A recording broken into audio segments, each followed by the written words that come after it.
তৎপুরবে। তাহলে আমরা অযোধ্যা কাণ্ডের 175 পর্যন্ত শুনে ফেলেছি রাম কথা। ভরতকে গুরুদেব কিছু করতে উপদেশ দিয়েছেন এবং ভরত দনমন নয়, কিন্তু অন্যান্যদের যেন মনে হয়েছে, মন্ত্রীরা, বৃদ্ধ মন্ত্রীরা, তারা বললেন যে দেখো ভরত, তোমার গুরুদেবের আদেশ পালন করাই অবশ্য কর্তব্য এই মুহূর্তের জন্য। তারপরে जो होगा सो देखा जाएगा, যা হবে তা দেখা যাবে। মা কৌশল্যা ধৈর্য ধারণ করলেন। কৌশল্যা ধরে ধীরজ कहई,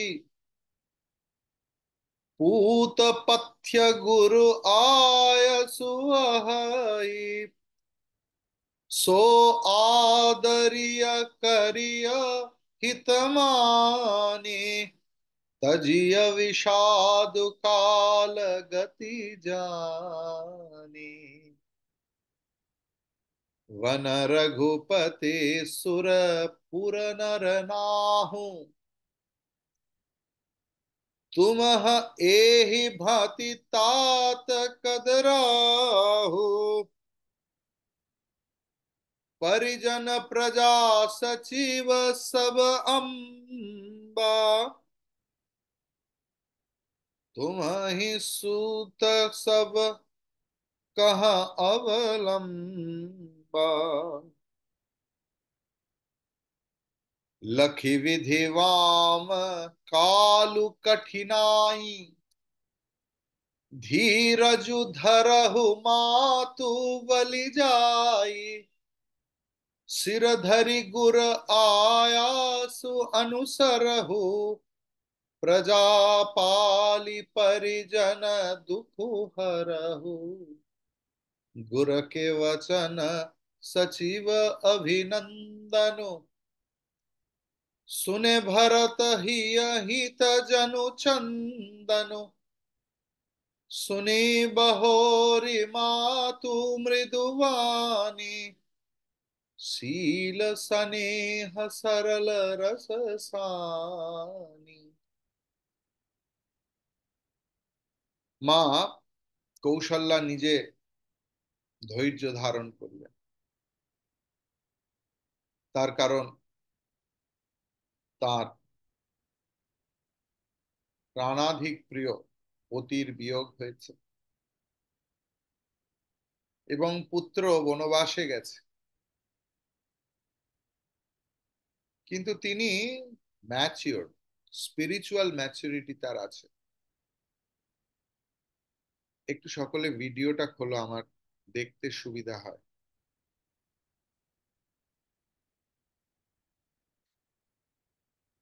তো তিনি বললেন যে দেখো, গুরুদেবের আদেশ কিরকম, গুরুর আদেশ বা আচার্যের আদেশ কিরকম, না সেটা হচ্ছে পথ্যের মতো। পথ্য খেতে ভালো লাগে না। আগেকার দিনে যাদের জন্ডিস হতো মনে আছে কিনা জানা নেই, এখন তো আধুনিক বিজ্ঞান অনেক রকম এদিক ওদিক সেদিক হচ্ছে, তো শুধু সেদ্ধ, তাতে যেহেতু জন্ডিস হলে গা হলুদ হয়ে যায়, তাই এরকম ছিল যে তরকারিতে হলুদ পর্যন্ত দেয়া যাবে না, তাতে আরো গা হলুদ হয়ে যাবে। কুসংস্কার হোক যাই হোক, কিন্তু যাই হোক, সহজ পাচ্য খাবার খেতে না ভালো লাগলেও পথ্য পথ্য, গুরুর আদেশ পথ্যের মতো। এবং যে মানুষ তার আচার্যের আদেশকে কোন রকম তর্ক বিতর্ক ছাড়া গ্রহণ করতে শিখেছে, অ্যাকসেপ্ট করতে শিখেছে, মান্যতা দিয়েছে, শ্রদ্ধা দিয়েছে, যার কাছে তার গুরু আদেশই ঈশ্বরের আদেশ, বেদের আদেশ, এই অবস্থা যার হয়, তার মঙ্গল হবেই হবে। শাস্ত্র বলছে যে তার মঙ্গল তারই আজ্ঞা পালনেই নিহিত আছে। সুতরাং যদি তুমি গুরু আদেশকে প্রায়োরিটি দাও, তাহলে তো তুমি আর মনের বিষাদকে, দুঃখকে প্রায়োরিটি দিতে পারছো না। আমরা কখন বিষাদগ্রস্ত, কখন শোকগ্রস্ত হয়ে পড়ি? না, যখন জগৎ আমাদের কাছে খুব প্রায়োরিটি পায়, আমাদের অ্যাটাচমেন্ট উইথ দ্য ফ্যামিলি। কোনো মানুষ এত বছর সংসার করেছে, বা আমার থেকে অনেক কম বয়সী মানুষ, সে চলে যাচ্ছে আমাদের ফ্যামিলির অন্তর্গত, আমরা ভারাক্রান্ত হই, সত্যিই হই। কিন্তু শাস্ত্র কি সুন্দর, মানে ভারাক্রান্ত কেন হই তার ব্যাখ্যাও দিচ্ছে, কেন এত অ্যাটাচমেন্ট সেটাও বলছে। সুতরাং যে মানুষ গুরু আদেশকে প্রায়োরিটি দিয়েছে, তার জীবনে দুঃখ শোক আসতে পারে না। আপনাদের আগেও বলেছি হয়তো, যে গিরিশ ঘোষ যখন ঠাকুরের কাছে সমর্পণ করলেন নিজেকে, যে আমি বকলমা দিলাম তোমার কাছে, তারপরে গিরিশ ঘোষের, তারপরে ঠাকুরের শরীর চলে গেছে। কিন্তু সমর্পণ মানে তো এই নয় যে সেই মানুষটা যতক্ষণ দেহে আছে ততক্ষণ কথা দিলাম, তারপরে আর কথা রাখবো না, তা নয় তো। গিরিশ ঘোষের একমাত্র সন্তান মারা গেছে। গিরিশ ঘোষ বলছে যে আমি যে বকলমা দিয়েছি, আমার যে কান্নাতেও অধিকার নেই।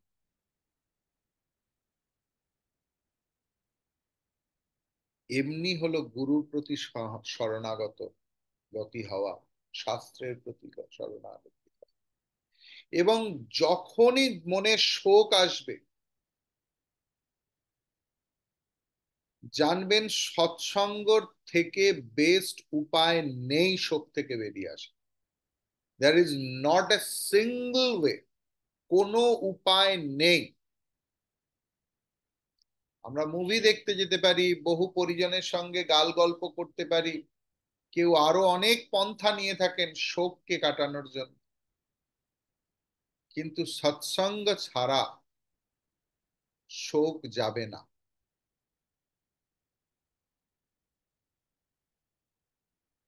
যাই হোক, মা রামের, রাম জননী দশরথ পত্নী কৌশল্যা, যে ভরতকে রাজা করার জন্য এত দুর্ঘটনা,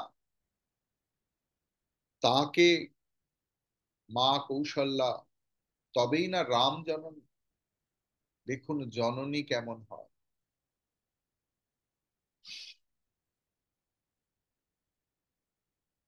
সে পারতো অনেক কিছু করতে, ক্ষমা, প্রেম, নিরভিমানিতা, নিরহংকারিতা আমাদের ধর্ম।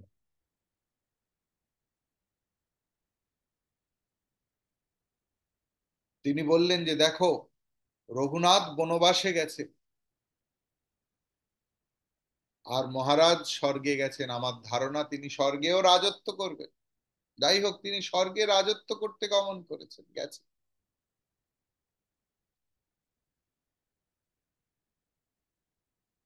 সুতরাং হে পুত্র, তুমি কাতর হয়ে পড়েছো।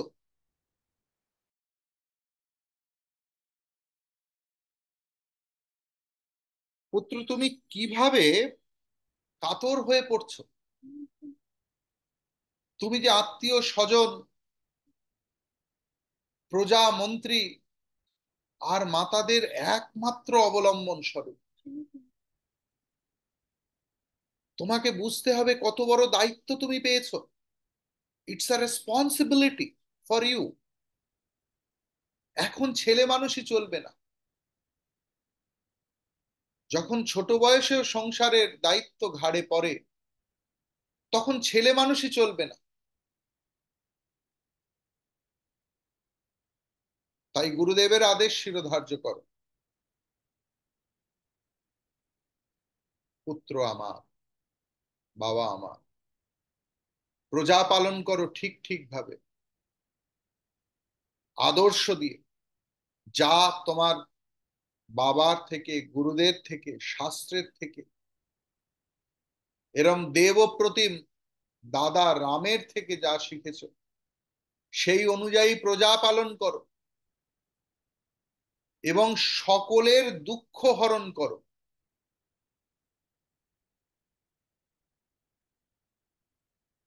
ভরত গুরুদেবের কথা শুনলেন, মন্ত্রীদের স্তব বাক্য শুনলেন, অনুমোদন শুনলেন। সমস্তটাই তার কাছে শীতল চন্দনের মতো। মানে আগে যখন খুব গাত্রদাহ হতো, বৈদ্যরা বিধান দিতেন যে চন্দনের প্রলেপ মাখতে হবে। শ্রীরামকৃষ্ণেরও তপস্যা করতে করতে দৈব ব্যাধি হয়েছিল, বহু লোক বহু কিছু বলেছে, কিন্তু একজন তান্ত্রিক মা, যার কাছে শ্রীরামকৃষ্ণ তন্ত্র শিখেছিলেন, তিনি বলেছিলেন যে গায়ে সাদা চন্দন এবং ফুল লেপন করলেই এই ব্যাধি 3 দিনে সেরে যাবে। তাই হয়েছিল।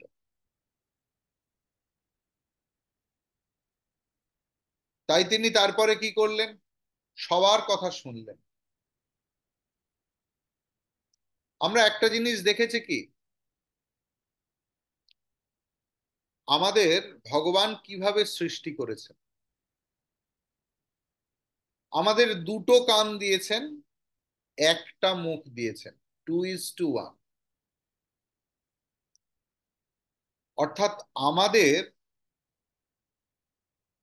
যতটা শুনবো তার অর্ধেক কথা বলার কথা। আমরা কি করি? আমরা শুনি কম, আর বলি তার ডবল, 3 ডবল, 4 ডবল। খেয়াল করেছে কি? আর বিপত্তি ডেকে আনি নিজেদের জীবনে, অন্যের জীবনে। দুটো লিখতে শুরু জানলেই খচখচ খচখচ করে লিখে ফেলাটাও কিন্তু বলা, যেটা বলতে পারছি না সেটা লিখে ফেলছি। ভাষার দাপট আছে, নিজের স্থায়ী চিন্তা সে যেরকমই সব সময় বলার জন্য, এক্সপ্রেস করার জন্য নিজেকে আমরা ব্যগ্র হয়ে থাকি। শ্রবণ মানে মনন।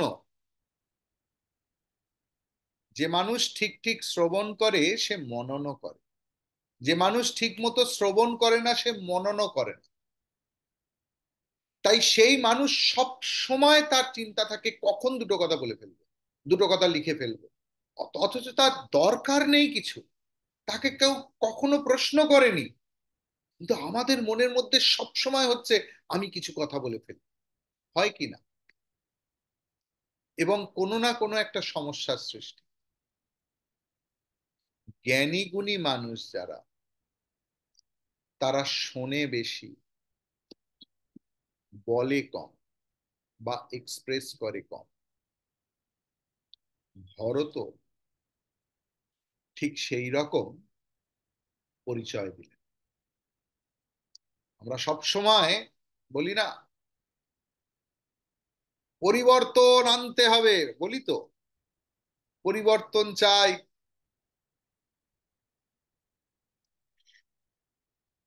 একবারও বলি না পরিবর্তন চাই।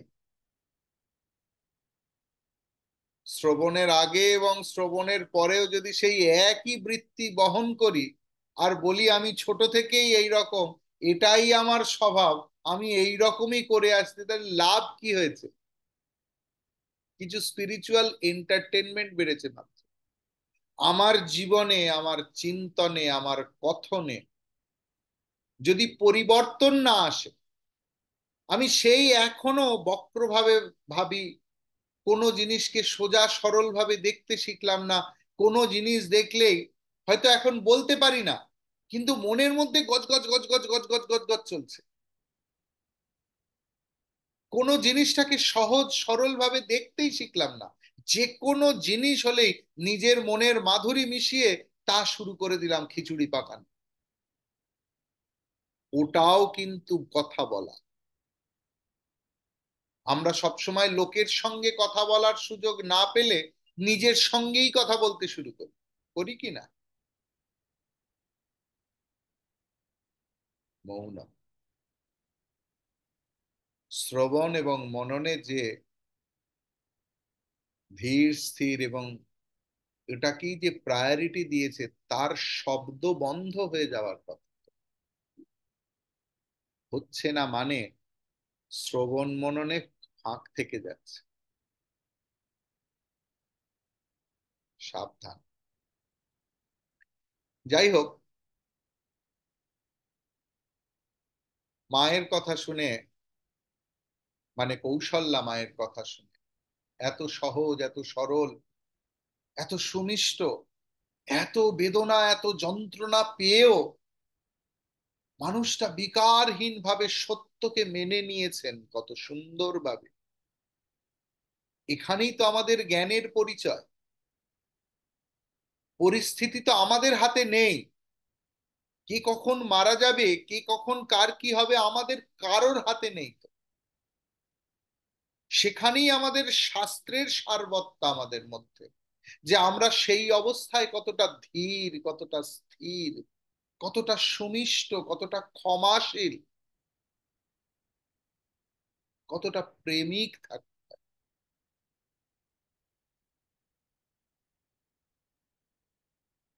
তার চোখের জল, ভরতের চোখের জল কিরকম হচ্ছে না, ভরতের হৃদয়ে যে বিরহী রূপ নতুন অঙ্কুর বেরিয়েছে, তা যেন ভরতের চোখের জল তাকে জল সিঞ্চন করছে।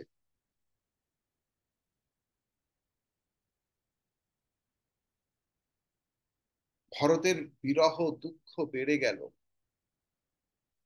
যে আমি তো, মানে কৌশল্যা মা কিভাবে এরকম হতে পারে, আমায় দুটো থাপ্পড় মারতে পারছে না যে তোর জন্য আজ এটা হলো।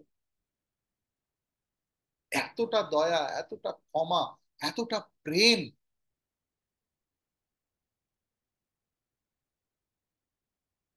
এই অবস্থা দেখে সকলের দেহবোধ হতে লাগলো, দেহবোধ লোপ পেতে লাগলো। তুলসীদাসজি বলছেন যে ভরত হচ্ছে স্বাভাবিক প্রেমের পরাকাষ্ঠা।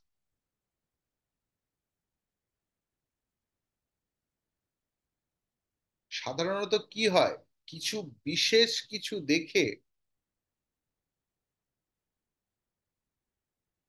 আমাদের, ইংরেজিতে ভালো শব্দ আছে, ইংরেজিটা বললে ভাল লাগবে, উই ফল ইন লাভ, তাই না? We fall in love, and creates problem.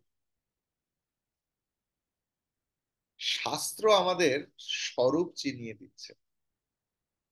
Love is the state of being. প্রেম তোমার স্বরূপ,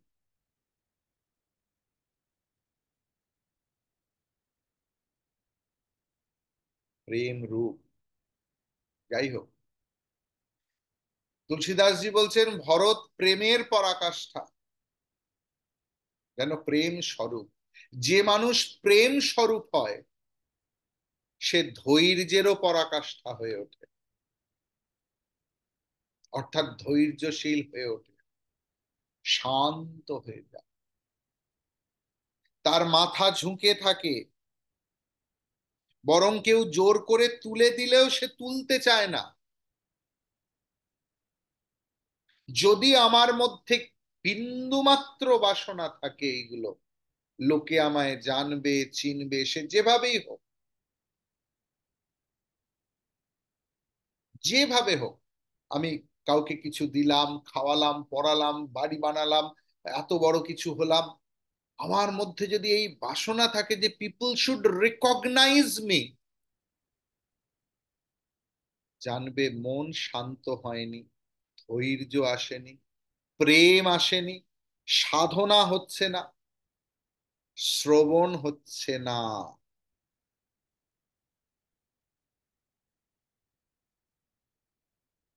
একদম পরের পর চেন কিন্তু, হ্যাঁ। তাই এটা হওয়া মানেই হীনমন্যতায় ভোগা নয়। এই ক্লাস বা আচার্য বা শাস্ত্র আমাদের কাছে দর্পণের মতো। আজকে যদি আমি দেখি যে আমি টিপটা পড়তে গিয়ে এইখানে পড়ে ফেলেছি, আমি তো নিজে বুঝতে পারবো না, আয়নায় দেখতে হবে। তখন আমি কি করব, না একটা কোনো ভিজে ন্যাকড়া দিয়ে এটাকে মুছে আবার ঠিক স্থানে পড়ব, তাই তো। তাই এই ক্লাস শুনে, গুরুবাক্য শ্রবণ করে, শাস্ত্র বচন শ্রবণ করে, যদি নিজের মধ্যে কোনো খামতি আমরা অনুভব করি, তাহলে this is the time to rectify our self. এটাই তো আমাদের শাস্ত্রের কথা, যে যে যে মুহূর্তে যে অবস্থায় আছে সেইখান থেকেই উত্তরণ সম্ভব। অনন্ত অধঃপতন বলে কিছু হয় না। আমরা যে যেখানে আছি সেখান থেকে উত্তরণ সম্ভব।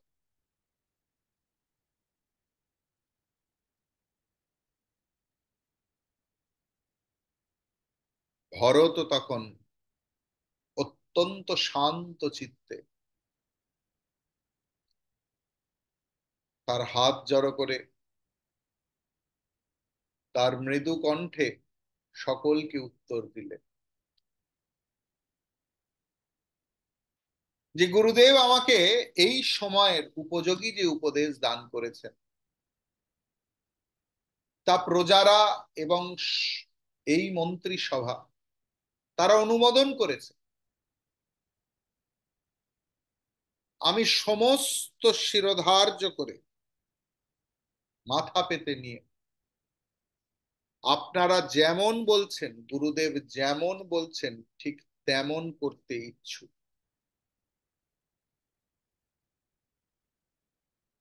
কারণ গুরু, বাবা মা এবং মিত্র, এদের কথা প্রসন্ন চিত্তে গ্রহণ করতে হয়। গুরপি মাতু স্বামী হিতবাণী, सुनि मन मुदित करिय भले জানি। তুলসীদাস জি বলছে যে এদের কথা প্রসন্ন চিত্তে, এবং এখানে বলেছে স্বামী মানে পতি বা পত্নী, অর্থাৎ স্বামী স্ত্রী একে অপরের কথা প্রসন্ন চিত্তে গ্রহণ করবে। এই নয় যে একজন যা বলল সঙ্গে সঙ্গে তাকে তার উল্টো বলতে হবে, আজ ঝগড়া লাগিয়ে দিল। প্রসন্ন চিত্তে। এখন বলছে এই কথা এখন উচিত না অনুচিত, কি সুন্দর দেখুন। গুরুবাক্য শোনার পরে বিচার চলবে না যে এটা উচিত না অনুচিত। যে মানুষ এটা এটা শোনা উচিত না উচিত নয় এই বিচার করতে যায়, তার ধর্ম অবমাননার দোষে দুষ্ট হয়। হ্যাঁ, গুরুকেও তেমন হতে হবে, তাকেও সেই কথাই বলতে হবে।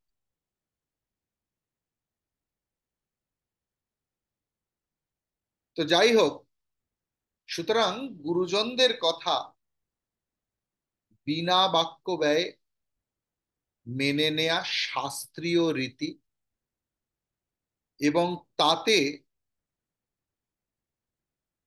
যে পালন করে তার মঙ্গল নিহিত থাকে, তার কারণ আমাদের বিশ্বাস আমাদের গুরুরা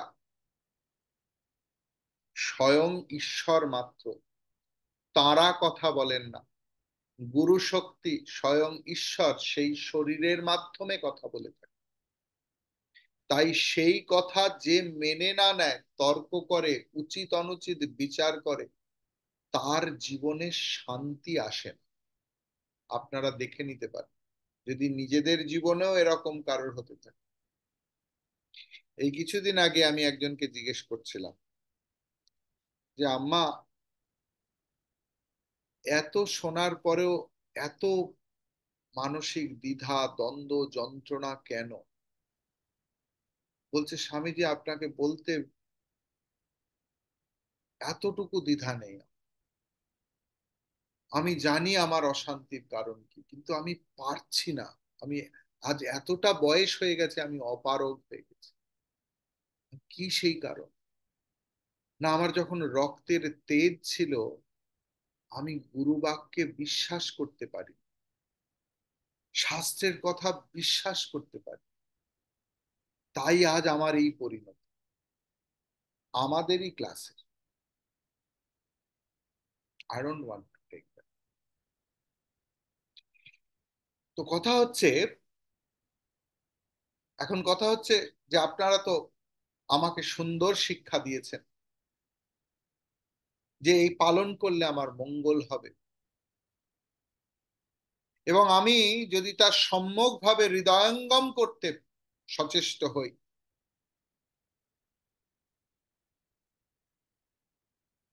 আমি করব। কিন্তু আমার চিত্ত, আমার মনের একটা অংশ এখনো যেন মেনে নিতে পারছে না। এখন আমার একটা অনুরোধ আছে, এটা জাস্ট অনুরোধ। আপনারা শুনুন, বিচার করুন, বিধান দিন,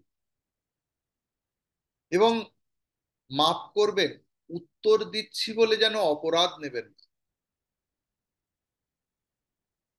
আমাদের বাংলায় একটা কথা আছে, নিজ গুণে ক্ষমা করবেন।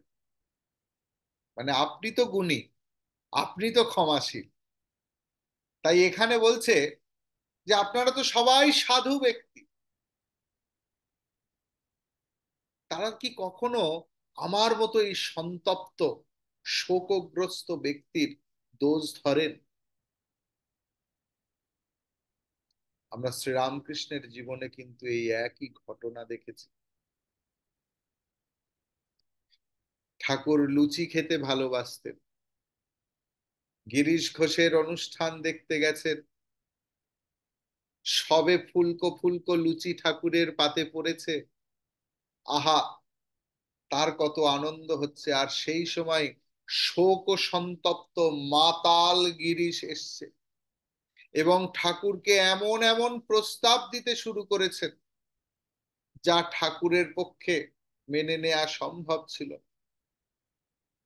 তখন সেই খাবার সামনে বসা অবস্থায় গিরিশ ঘোষ রামকৃষ্ণকে টেনে হিঁচড়ে তুলে দিয়েছেন এবং রীতিমতো বার করে দিচ্ছেন। ঠাকুর গাড়িতে বসে এতটুকু তো রাগ করেনি, উল্টে সবাইকে জিজ্ঞেস করছে, হ্যাঁ গো, গিরিশ আজ বড় নেশা করে ফেলেছে, বড় শোক ওর। গিরিশ কিছু খেয়েছে তো?